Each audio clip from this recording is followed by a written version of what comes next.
रहमानिर्रहीम अस्सलाम वालेकुम नाज़रीन। मज़ीद अपडेट्स के साथ इस वक्त आपकी खिदमत में एक बार फिर हाज़िर हैं। बहुत बहुत शुक्रिया नाज़रीन अपना कीमती वक्त निकालने का, हमारे वीडियो को देखने का। नाज़रीन बहुत लेटेस्ट अपडेट्स हैं, बहुत इंटरेस्टिंग अपडेट्स हैं।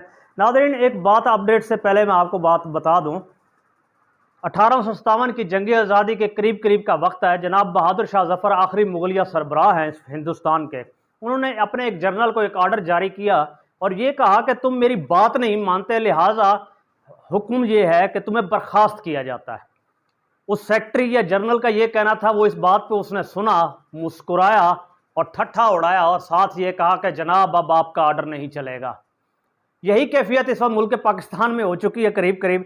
हालत यह है कि कंपनी की साजिश खुलकर सामने आ चुकी है, यानी कंपनी बजाते खुद खुलकर सामने आ चुकी है। हुआ यह है कि प्रिंसिपल सेक्रेटरी जनाब प्रेसिडेंट ऑफ पाकिस्तान के जो हैं जनाब वकार साहब, उन्होंने मुकम्मल तौर पर इनकार कर दिया है वजारत ईवान सदर से बाहर निकलने से।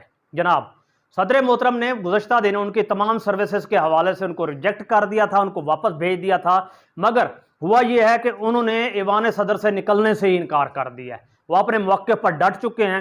उनका यह कहना है कि मैं क्यों निकलूं, मैं क्यों मानूं।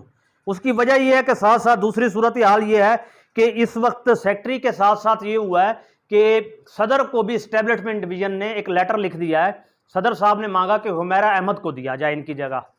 उन्होंने कहा हम ना तो इनका नेमल बदल देंगे वकार साहब का, ना ही इनकी जगह कोई और शख्स लाया जाएगा और ना ही इन साहब को वापस कबूल करेंगे। यानी दो तरफा मामलात हैं, जिसमें सूरत हाल ये है कि एक तरफ थपकी दी जा रही है वकार अहमद को कि आपने सदारती ईवान सदर से नहीं निकलना, दूसरी तरफ ये कहा जा रहा है कि हम आपके साथ ताउन नहीं करेंगे। आसान लफ्जों में से यूं समराइज करें कि सदर साहब का हुक्म या अहकामात अमली तौर पर इस्टेब्लिशमेंट डिवीजन ने मानने से इनकार कर दिया है। उनके अहकामात आज से आप ये समझें कि मुअत्तल समझे जाएंगे, तमाम तरह अहकामात।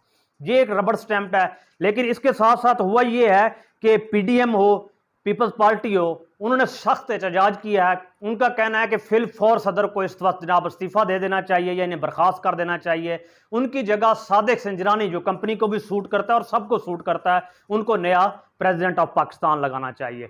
शहबाज शरीफ साहब ये कह रहे हैं कि शदीद इंक्वायरी होनी चाहिए, सरकारी इंक्वायरी होनी चाहिए, बरहक इंक्वायरी होनी चाहिए। इन्होंने बहुत गलत किया है, इनके ऊपर संगीन चार्जेस लगने चाहिए। बहरहाल किसी भी स्टेट में नाज़रीन आप एक बात याद रखें, प्रिंसिपल सेक्रेटरी बहुत अहम होता है जो प्रेसिडेंट से रिलेटेड होता है, और जो पीएम का सेक्रेटरी टू पीएम होता है वो बहुत ज्यादा अहमियत का हामिल है।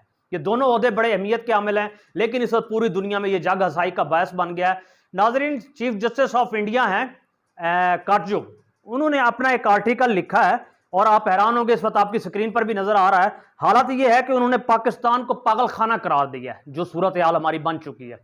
यही होना है, पूरी दुनिया हम पर हंसेगी और जग हसाई भी करेगी। उसका सबब भी यही है, जो हमारी कोशिशें, जो हमारी कार्रवाइयां। अब साइफर पर अपडेट ले लें, सूरत हाल ये बन चुकी है, इस वक्त दो टोक लफ्जों में जा चुकी है।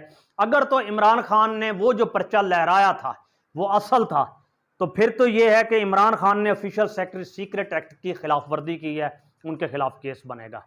यानी आप अंदाजा लगाइए, अगर बिल फर्द वो असल था तो फिर मान लिया जाएगा कि साइफर भी मौजूद था। ये वही बात है जिससे इनकार कंपनी भी थी और दीगर लोग भी थे, पीडीएम भी थे। और दूसरी सूरत में अगर वो खाली कागज का टुकड़ा था, पेपर था, तो फिर यह है कि जनाब इन्होंने अवाम को धोखा दिया है, खान साहब ने चीट किया है। ये सादिक और अमीन नहीं रहे, इन पर आर्टिकल 62 और 63 लगता है। यानी आर्टिकल 62 और 63 इमरान खान पर तो लागू होता है, मगर दीगर लोगों पर नहीं, जो इनका साथ दे रहे हैं वो क्लीन क्लियर हैं। इस मौका पर नाज़रीन मुझे एक वाकया याद आ रहा है। इंदिरा गांधी के दौर में उनके बाद एक वजीर आजम आए, मुराद जी देसाई। हालत यह थी कि इंदिरा गांधी ने उन पर शदीद तरीन दबाव, तहफ़्फ़ुज़ात और उनके ऊपर शदीद तरीन मामला चलाए। मगर हुआ यह कि जब वो मुराद जी देसाई वजीर आजम बन गए हिंदुस्तान के, तो इंदिरा गांधी ने अपने बच्चों को कहा कि अब मुझे खदशा है कि मेरी औलाद के साथ कुछ बुरा होगा, क्योंकि मैंने बहुत ज्यादतियां की हुई हैं। उन्होंने अपने बच्चों को कहा कि इससे बेहतर है कि इससे पहले कुछ बुरा हो, आप इंग्लैंड शिफ्ट हो जाएं।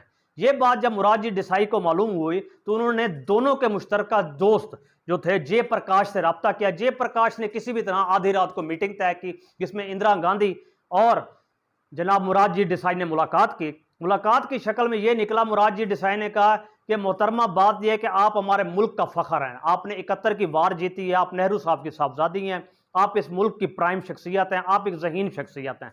हम आपसे कभी भी ज़ाती अनाद और इस चीज़ में फ़ैसला नहीं करेंगे, ना इंतकाम लेंगे, क्योंकि ये हमारा तरीका नहीं। हमारा इंतकाम सिर्फ़ सियासत की हद तक है, बस, इससे आगे नहीं। अब मैं मुल्क का वज़ीर-ए-आज़म हूँ और मैं इस तरह की कोई इंतकामी कार्रवाई नहीं करूँगा। ख़ैर वो तो बड़े लोग थे, उनकी बड़ी बातें थी, यहाँ तो वैसे ही सबका मिराज उल्टा हुआ है। साथ-साथ उन्होंने ये भी कहा, अगर आप जो सोच रही हैं कि इस वक़्त किसी अलग दूर अफ़ज़ा मकाम पे चली जाऊँ, लाइब्रेरी में बैठूँ, कुछ सोशल वर्क करूँ, लेकिन आपको ऐसा नहीं करना चाहिए। हमें फ़ख्र है, हमें आपके दिमाग से, आपके आइडियाज़ से, आपके इंटेलेक्चुअल स्किल्स से हमें फ़ायदा उठाना है।